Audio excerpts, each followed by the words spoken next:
Good morning, everybody, and welcome to today's devotion for November 25th. Today's devotion is titled God's Special Treasure. Excuse me. Today's Bible reading is from 1 Peter chapter 2, verses 4 to 10.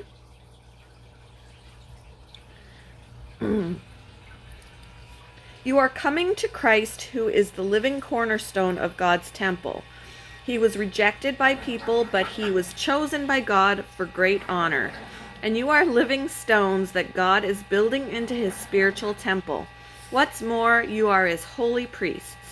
Through the meditation of Jesus Christ, you offer spiritual sacrifices that please God.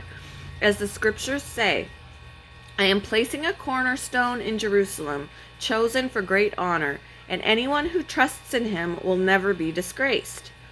Yes, you who trust him recognize the honor God has given him, but for those who reject him, the stone that the builders rejected has now become the cornerstone.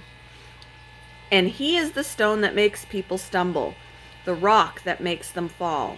They stumble because they do not obey God's word, and so they meet the fate that was planned for them.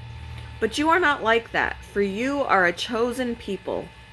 You are royal priests, a holy nation, God's very own possession. As a result, you can show others the goodness of God, for he called you out of the darkness into his wonderful light. Once you had no identity as a people. Now you are God's people. Once you received no mercy. Now you have received God's mercy. Imagine a vast throne room. Seated on the throne is a great king. He's surrounded by all manner of attendants, each on their best behavior. Now imagine a box that sits at the king's feet. From time to time, the king reaches down and runs his hands through the contents.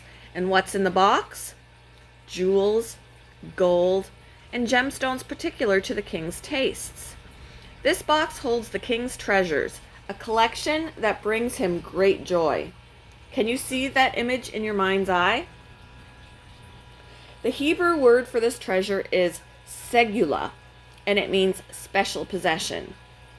That word is found in such Old Testament scriptures as Exodus 19:5, Deuteronomy 7:6, and Psalm 135:4, where it refers to the nation of Israel.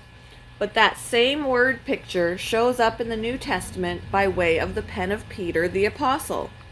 He's describing the people of God, those who have received mercy, a collection now beyond the nation of Israel. In other words, he's talking about those who believe in Jesus, both Jew and Gentile. And he writes, but you are God's special possession. Imagine that. The great and powerful King of Heaven considers you among his special treasures.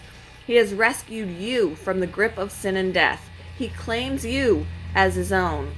The king's voice says, this one I love. This one is mine. Can you recall a time when someone genuinely called you special? What effect did it have on you? What does it mean for you to know that you're precious to God? Thank you for joining me for today's devotion, and I hope you all have a wonderful day.